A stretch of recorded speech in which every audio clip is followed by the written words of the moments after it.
नमस्कार आप सभी को। तो आज का जो विषय है वह है कुंडलिनी जागरण क्यों रुक जाता है। What are the hidden energy blocks. तो क्या आपने कभी महसूस किया है, क्या आपने कभी अनुभव किया है कि आप निरंतर साधना कर रहे हैं, आसन कर रहे हैं, प्राणायाम कर रहे हैं, मंत्र का जप कर रहे हैं, फिर भी कुछ रुका हुआ है।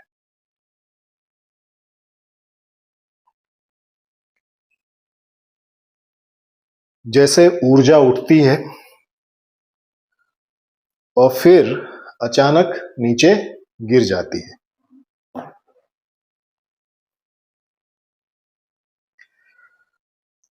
जैसे कोई अदृश्य दीवार है जो रुकावट बन रही है। तो क्या आप यह अनुभव करते हैं कि आपकी साधना जो है वह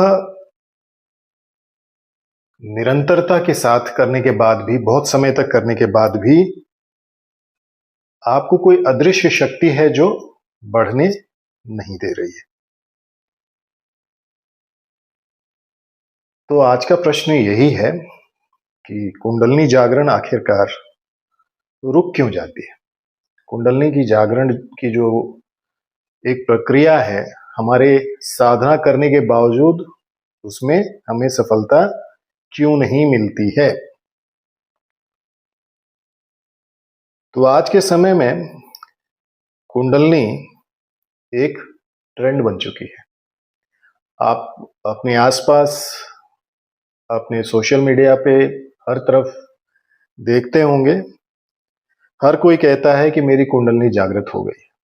कोई ये कहता है कि मेरी कुंडलिनी अनाहत चक्र पर पहुंच गई है और वहां पर रुक गई है। लेकिन यह सब भ्रम है। कुंडलिनी जागरण इतना आसान नहीं होता। शिव संहिता कहता है, शिव संहिता में स्पष्ट कहा गया है कि जब तक नाड़ियों की शुद्धि नहीं हो जाती, जब तक आपकी नाड़ियां, शिव संहिता में तो 3.5 लाख के आसपास कहा है, तो जब तक उनकी शुद्धि नहीं हो जाती तब तक प्राण सुषुम्ना में प्रवेश नहीं कर सकता, और जब तक प्राण सुषुम्ना में प्रवेश नहीं कर सकता तब तक आपकी कुंडलिनी जागृत नहीं होगी। तो इससे ये तो पता चल जाता है कि आप साधना तो कर रहे हैं, शरीर में कुछ अनुभव भी हो रहे हैं, लेकिन भ्रम के चलते, या आपको हो सकता है कि जो गलत मार्गदर्शन के चलते भी आप ये मान बैठे हैं, जो कि कुंडलिनी जागरण तो नहीं है, लेकिन उस अनुभूति को आप कुंडलिनी जागरण मान चुके हैं। तो इसका अर्थ क्या है? इसका अर्थ है कुंडलिनी जागरण कोई एक अनुभव नहीं है, यह एक पूर्ण प्रक्रिया है। तो केवल शरीर में गर्मी हो गई, थोड़ा सा ध्यान लग गया, थोड़ा मन शांत हो गया, या फिर आप उछलने कूदने लगे, मतलब मानसिक रोगियों की तरह व्यवहार करने लगे, तो फिर वो कुंडलिनी जागरण नहीं है। कुंडलिनी जागरण एक पूर्णता की साधना है, एक अनंत की यात्रा है। और जब भी जो भी उस पर चलता है, जो भी उसकी साधना करता है, वह जानता है कि यह अनंत की साधना है। गोरक्ष शतक में गुरु गोरखनाथ क्या कहते हैं? अशुद्ध नाड़ियों में प्राण का प्रवाह बाधित होता है। गुरु गोरखनाथ, जो कि हठ योग के बहुत बड़े प्रणेता रहे हैं, भगवान शिव के अवतार कहे जाते हैं, उनका मानना है कि अशुद्ध नाड़ियों में प्राण का प्रवाह नहीं हो सकता। तो आपको अपनी नाड़ियों की शुद्धता करनी होगी। जब तक नाड़ियों की शुद्धता नहीं होती है, नाड़ी शुद्धि प्राणायाम नहीं करते हैं आप पूरे विधि विधान से, समय दे करके, काफी लंबे समय तक निरंतरता के साथ, और जब तक आप नाड़ी शुद्धि में दृढ़ भूमि नहीं होते, तब तक आपका प्राण जो है वह किसी भी हालत में सुषुम्ना में प्रवाहित नहीं होगा। और जब इड़ा और पिंगला संतुलित ही नहीं है, और जब सुषुम्ना खुलती ही नहीं है, है ना। जब नाड़ियां शुद्ध नहीं है तो एड़ा पिंगला भी संतुलित नहीं है, और जब एड़ा पिंगला संतुलित नहीं है तो नाड़ी, खासकर सुषुम्ना नाड़ी भी बंद है। तो क्या होता है, ऐसे में ऊर्जा ऊपर उठती है लेकिन रास्ता बंद होता है। तो ऊर्जा जो है कुंडलनी से पहले जो चेतना है वो ऊपर तो उठ रही है लेकिन रास्ता बंद है, और फिर वह नीचे गिर जाती है, धरातल में चली जाती है। और इससे क्या होता है, मनुष्य अपनी सोचने समझने की शक्ति खो देता है। कई बार वह संवेदनाओं के प्रति आकर्षित होता है और फिर वह भटक जाता है। यही कारण है कि कुछ लोग कुंडलनी जागरण को झटके, कंपन, अजीब अनुभव महसूस करते हैं।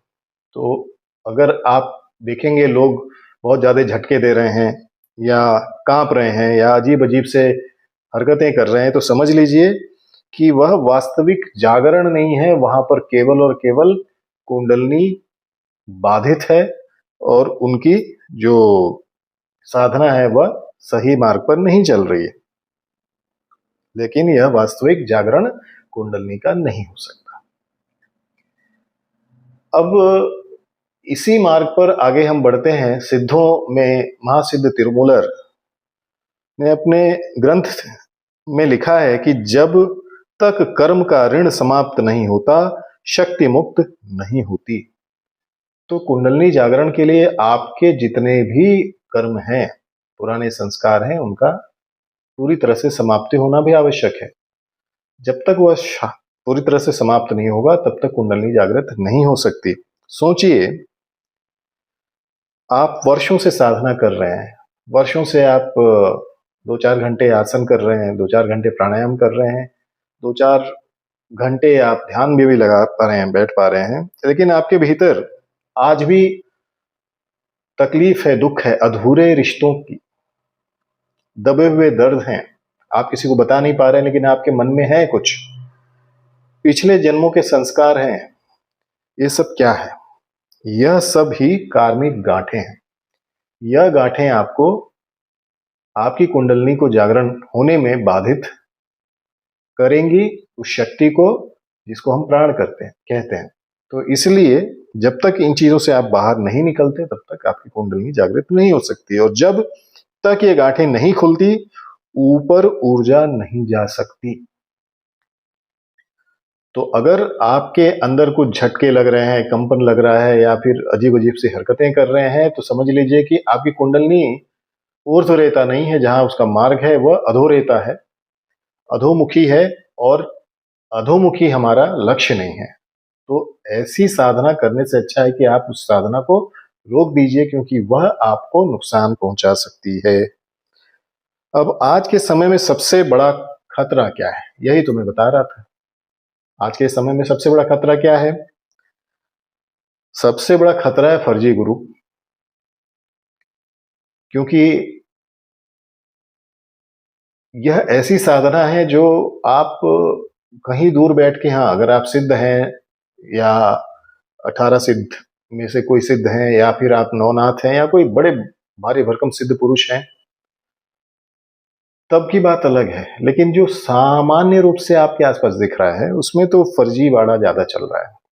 मत्स्येंद्रनाथ, बाबा मत्स्येंद्रनाथ कुंडलनी के बारे में क्या कहते हैं, देखिए। बिना योग्य गुरु के साधक भ्रम में फंस जाता है। ये आज की बात नहीं, हजारों सालों पहले ये बातें कही गई। तो बिना योग्य गुरु के, जिस गुरु ने उस कुंडलनी साधना में, साधना पथ पर चला है, जो भी गुरु चला है और जो भी उसकी परेशानियां आती हैं उसको वह जानता है और उसको कैसे दूर करना है वह भी जानता है। बिना गुरु के साधक हमेशा भ्रम में फंसता है और फिर अधोगति को प्राप्त होता है। आज क्या हो रहा है, आज क्या हो रहा है, 7 दिन में कुंडलनी जागरण। अब आप बताइए, अब जन्म जन्मांतरों के संस्कार, इस जन्म के भी संस्कार आपके अंदर भरे पड़े हैं, और 7 ही दिन के अंदर आपकी कुंडलनी जागृत हो जाएगी और आप उछल कूद करने लगेंगे। तो ऐसा कैसे हो सकता है? ऑनलाइन दीक्षा, आप कहीं भी बैठे रहें, वो ऑनलाइन दीक्षा देके आपको, आपके अंदर उछाल ला देंगे। अब कुंडलनी जागरण कोई उछल कूद तो है नहीं, समाधि की प्रक्रिया है। फिर आता है बिना ही शुद्धि किए। जैसे कि हमने देखा है कि जितने भी हमारे सिद्ध हैं, उन सभी सिद्धों ने एक मत होकर एक बात कहा। क्या कहा? कि नाड़ियों की शुद्धि होना परम आवश्यक है। तो बिना नाड़ियों की शुद्धि किए कोई कहीं भी बैठकर आपकी कुंडलनी जागृत कैसे कर देगा? कुंडलनी कोई विद्युत तो है नहीं, जैसा है विद्युत जैसा, लेकिन विद्युत या कोई इलेक्ट्रिसिटी तो है नहीं कि आप उसका स्विच ऑन करेंगे कहीं और से और लाइट जो है, बल्ब आपके घर में जलेगा, ट्रांसफार्मर कहीं और है। वैसा है नहीं, क्योंकि कुंडलनी का ट्रांसफार्मर आपके अंदर ही है। और जब तक उस ट्रांसफार्मर को आप शुद्ध नहीं करेंगे, नाड़ियों को शुद्ध नहीं करेंगे, आपके अंदर का बल्ब जल ही नहीं सकता। तो इस चीज को आपको समझना है, बहुत आवश्यक है। यह सब जो आपके आसपास दिख रहा है, यह सब आध्यात्मिक व्यापार कहलाता है। इसी को आध्यात्मिक व्यापार कहते हैं। और इसका परिणाम होता है ऊर्जा का असंतुलन। आपके अंदर जो ऊर्जा है वो संतुलित नहीं होगी। मानसिक अस्थिरता। आपने देखा होगा जो लोग वीडियोस पे आपको कुंडलनी की साधना करते दिखते हैं, मानसिक अस्थिरता और साधना का रुक जाना। बहुत लोग सोचते हैं कुंडलनी जागरण का मतलब एक जोरदार झटका, और वैसे बहुत सारे झटके लगे हैं अगर, तो हमारी कुंडलनी जागृत है। या फिर कुंडलनी का अर्थ होता है आनंद का अनुभव, और उस आनंद का मतलब भी अलग अलग लोगों ने अलग अलग तरीके से समझ लिया है। लेकिन शिव संहिता कहती है कुंडलिनी जागरण के साथ, शिव संहिता क्या कहती है? कुंडलिनी जागरण के साथ विवेक, संयम और आत्मज्ञान भी आता है। अगर आपकी कुंडलिनी जागृत है तो आपके अंदर संयम भी होगा, आत्मज्ञान भी होगा और समाधिष्ठ होने की शक्ति भी होगी। तो यदि आपके भीतर अहंकार बढ़ रहा है कि मैंने 40 लोगों का शक्तिपात किया आज, तो आप खुद सोचिए कि अहंकार जहां पर भी है, जहां पर भी क्लेश है, वहां पर जागरण नहीं। अगर आपके अंदर क्रोध बढ़ रहा है, अस्थिरता बढ़ रही है, तो समझ लीजिए आपका मार्ग गलत है, जागरण नहीं है, ये भ्रम है। तो योग शास्त्रों में 3 प्रमुख ग्रंथियों के बारे में बताया गया है। और अगर आप ब्रह्मांड पुराण में ललितोपाख्यान के बारे में जानते होंगे, तो ललिता सहस्त्रनाम के अंदर भी इन 3 ग्रंथियों के बारे में बताया गया है, ब्रह्म ग्रंथि, विष्णु ग्रंथि और रुद्र ग्रंथि। तो ये क्या है? कुंडलिनी जागरण में ब्रह्म ग्रंथि, विष्णु ग्रंथि और रुद्र ग्रंथि, इन तीनों ग्रंथियों का खुलना बहुत आवश्यक है। तो गोरक्ष शतक में कहा गया, जब तक ग्रंथियां नहीं टूटती तब तक शक्ति ऊपर नहीं जाती। अब ब्रह्म ग्रंथि, विष्णु ग्रंथि और रुद्र ग्रंथि के बारे में लोग कभी बात ही नहीं करते। लेकिन यहां पर गोरक्ष शतक में भी और शिव संहिता में भी आप देखेंगे, और ललितोपाख्यान में भी साफ लिखा है कि जब तक इन ग्रंथियों का भेदन नहीं हो जाता तब तक कुंडलिनी जागृत नहीं हो सकती। इसलिए आपकी साधना रुक जाती है। तो समझिए बात को कि हमारा मत केवल यही है कि आप सही मार्ग का अनुसरण करें, क्योंकि जीवन सबको एक ही मिला है। आपको भी मिला है एक ही, और मुझे भी मिला है, और बाकी सभी को एक ही बार आ रहे हैं हम। हमें नहीं पता हम पहले क्या थे, हमें नहीं है मालूम है कि आगे क्या होगा, लेकिन जो कुछ भी हमारे हाथ में है आज, वह सही मार्ग हो, सही मार्ग हो, सही मार्गदर्शन हो, सही साधना हो, ताकि हम जो भी कर्म, क्योंकि हम जोकर भी साधनाएं कर रहे हैं, जो भी साधनाएं कर रहे हैं, आज कुंडलिनी की हो चाहे दशमा विद्या की, कोई भी साधना कर रहे हैं, तो वो भी एक संस्कार के रूप में आपके अंदर आ रहा है। तो वह संस्कार स्वार्थ की तरफ न बढ़े, परमार्थ की तरफ बढ़े, वह ईश्वर की तरफ बढ़े, पराम्बा माँ भगवती की तरफ बढ़े, ताकि आपको मोक्ष की प्राप्ति हो, ना कि बार बार जन्म मरण के चक्कर में पड़े। तो इसलिए इसका समझना बड़ा आवश्यक है। कुंडलिनी केवल ध्यान से नहीं जागती। आप बैठ के 2-2 4-4 घंटे आंख बंद करके बैठे रहिए और मन में उटपटांग विचार लाते रहिए, उसे कुंडलिनी तो कोई लेना देना नहीं है। यह प्राण के संतुलन से जागती है। तो प्राणायाम बहुत आवश्यक है। हठ योग में प्राणायाम क्यों कहा गया? और आप हठ प्रदीपिका देखिए, कोई भी ग्रंथ देखिए योग के, हठ योग के, उसमें कुंडलिनी के बारे में बताया गया है। याद रखिए कि बिना कुंडलिनी के योग अधूरा है। जब तक आप कुंडलिनी साधना नहीं करते, तब तक आप योग साधना करते ही नहीं। आसन करते हैं क्यों आप करते हैं? ताकि आपके चक्र बैलेंस हो। प्राणायाम क्यों करते हैं? ताकि नाड़ियां शुद्ध हो और चक्र बैलेंस हो। तो हर योगिक साधना का सीधे सीधा संबंध चक्रों के साथ है, कुंडलनी के साथ है। शिव संहिता में कहा गया प्राण और अपान के मिलन से शक्ति जागती है। तो प्राण वायु और अपान वायु का जब मिलन होता है तब कुंडलनी जागृत होती है। अब आपको कौन ये प्राणायाम करा रहा है जिससे प्राण और अपान जागृत होंगे और उनका मिलन होगा? और आपने नहीं किया है तो फिर दुनिया में आप कुछ भी कर लीजिए, आपकी कुंडली जागृत कैसे हो सकती है? लेकिन अगर आपका श्वास असंतुलित है और असंतुलन के चलते आप बीमारियों से भी ग्रस्त हो गए हैं, कोई भी बीमारी हो सकती है, तो आप भूल जाइए। फिर आप तो पहले अपनी बीमारियों को ठीक कीजिए, उसके बाद साधना पे आइए। उसके बाद आता है अगर श्वास असंतुलित है तो आपका जीवन भी असंतुलित है। इसका अर्थ तो यही हुआ। तो प्राण भी असंतुलित होगा और ऊर्जा रुक गई फिर से। तो लोगों को भ्रम में मत रखिए और आप भी भ्रम में मत रहिए। पहले प्राण को साधिए, उसके बाद कुंडलनी खुद सध जाएगी। फिर एक बात और भी है कि जब ऊर्जा ऊपर उठती है यानी कि कुंडलनी जागृत होती है तो साधक को बड़ा डर लगता है, क्योंकि हमने देखा है कि जब भी आपको ऊंचाई पर लेके जाया जाता है और अगल बगल कुछ भी ना हो तो हमारे मन में एक डर उत्पन्न होता है कि कैसे संभालेंगे। बिल्कुल वैसे ही साधक सोचता है मेरे साथ हो क्या रहा है। तिरुमूलर कहते हैं भय ही सबसे बड़ा बंधन है और जैसे ही डर आता है ऊर्जा वापस गिर जाती है। तो यह बताने वाला भी गुरु होना चाहिए आपके पास। जब आपकी जागृति हो रही हो और उस समय आपके अंदर भय या इस तरह की चीजें होने लगे तो उस समय करना क्या है ये भी तो बताने वाला होना चाहिए।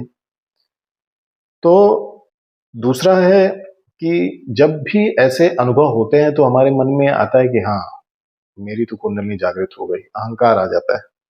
मैं विशेष हूं, मैं इसके साथ नहीं बात करूंगा, मैं वहां नहीं बैठूंगा, मैं इसके साथ खाना नहीं खाऊंगा, मैं इसके साथ घूमूंगा नहीं। अहंकार वश आप अपने आप को दूसरों से ऊंचा समझने लगते हैं। यही सबसे बड़ा माया जाल है। मत्स्येंद्रनाथ कहते हैं अहंकार साधक को पतन की ओर लेकर जाता है। तो बाबा मच्छिंद्रनाथ कहते हैं कि ऐसा साधक कभी भी साधना ही नहीं कर सकता। कुंडलनी जागरण तो बहुत दूर की बात है, वो साधक ही नहीं है जो अहंकारी है। और जहां अहंकार है वहां पर शक्ति बिल्कुल नहीं टिकती। तो जब इतनी सारी चीजें हैं तो इन सभी महान सिद्धों ने क्या मार्ग बताया कि कैसे कुंडलनी को प्रवाहित करें, किस तरह से जागृत करें और प्रवाहित करें। तो उसका उपाय एक तो कुंडलनी प्रबोध में आपको हम बताते ही हैं। अगर आप सीखना चाहते हैं हमसे तो आप हमारे साथ भी जुड़ सकते हैं, लेकिन आप कहीं और भी सीख रहे हैं, किसी और जानकार से सीख रहे हैं तो वहां भी आप सीख सकते हैं। लेकिन किस पर आपका सवाल यह है कि इसका समाधान है क्या और कैसे करना है। तो सबसे पहला जो चीज होगा नाड़ी शुद्धि। तो नाड़ी शुद्धि प्राणायाम आपको लगातार करना पड़ेगा और वो भी उस तरीके से जैसे अभ्यास का मार्गदर्शन किया महर्षि पतंजलि ने, बिल्कुल वैसे ही आपको नाड़ी शुद्धि करनी पड़ेगी और वह आपके जीवन को शुद्ध कर देगा, आपके प्राणों को शुद्ध कर देगा। और जैसे ही नाड़ी शुद्धि सिद्ध हो जाए उसके साथ में आपको कर्म की शुद्धि करनी पड़ेगी, अपने कर्मों को संभालना पड़ेगा। क्षमा, स्वीकृति, इस तरह के जो सदकर्म हैं उनको अपनाना पड़ेगा और यम नियम का निरंतरता के साथ पालन करना पड़ेगा। फिर आता है आपको सही गुरु।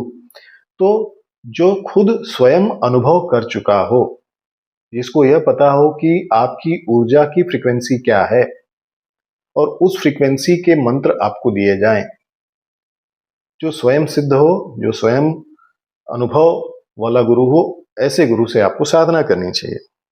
फिर धैर्य। कुंडलनी कोई शॉर्टकट नहीं है।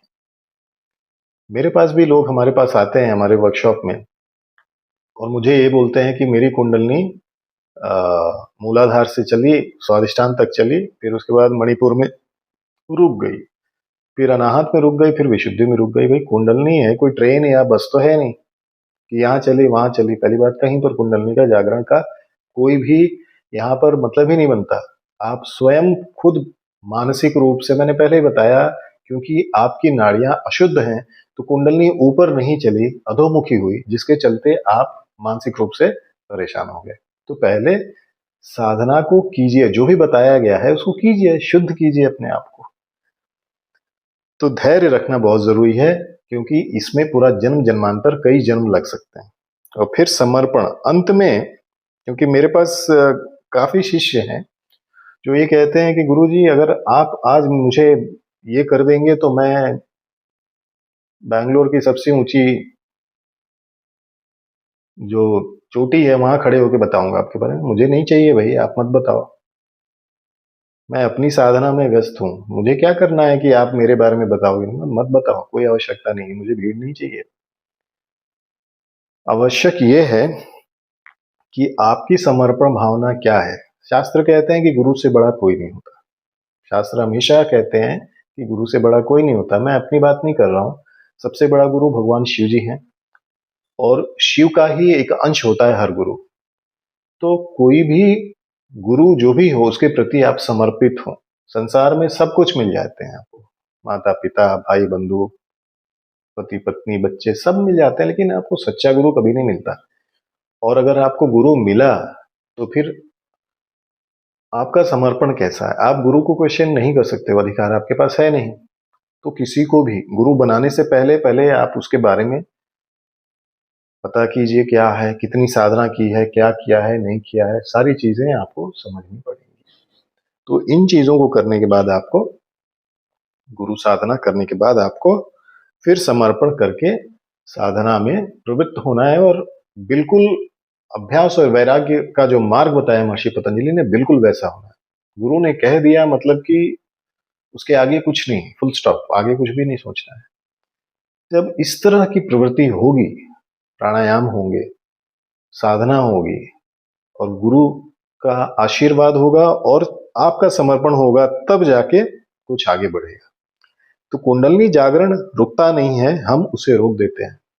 कुंडलनी तो जन्म जन्मांतरों से सोई हुई है, और हमारे कभी किसी जन्म में अच्छे पुण्य कर्म किए होंगे हमने, तो शायद वो हमें बताती है कि चलो इस मार्ग पर चलो। लेकिन हमारी अपनी गलती के चलते हम कुंडलनी जागरण को रोक देते हैं। कुंडलनी जागरण को रोकने का सबसे बड़ा कारण हम ही हैं।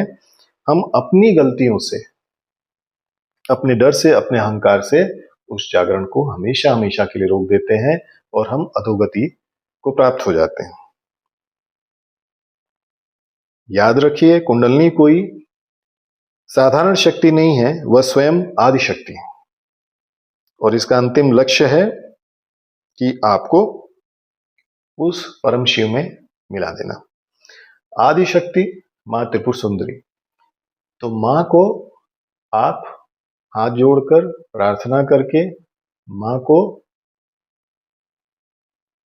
मां की साधना करके आप उनको जगा सकते हैं। अगर आप सच में इस मार्ग पर चलना चाहते हैं तो जल्दी मत कीजिए, गहराई में जाइए, क्योंकि अगर आप जल्दी करेंगे तो जल्दी में गलतियां होना स्वाभाविक है। तो इसलिए मैं कहना चाहूंगा, अगर आप तैयार हैं इस जागरण के लिए तो आप आगे बढ़िए, सच्चे गुरु की तलाश कीजिए और साधना मार्ग में प्रवृत्त हो जाइए। आगे बढ़िए, और भगवान शिव आप सबका कल्याण करें।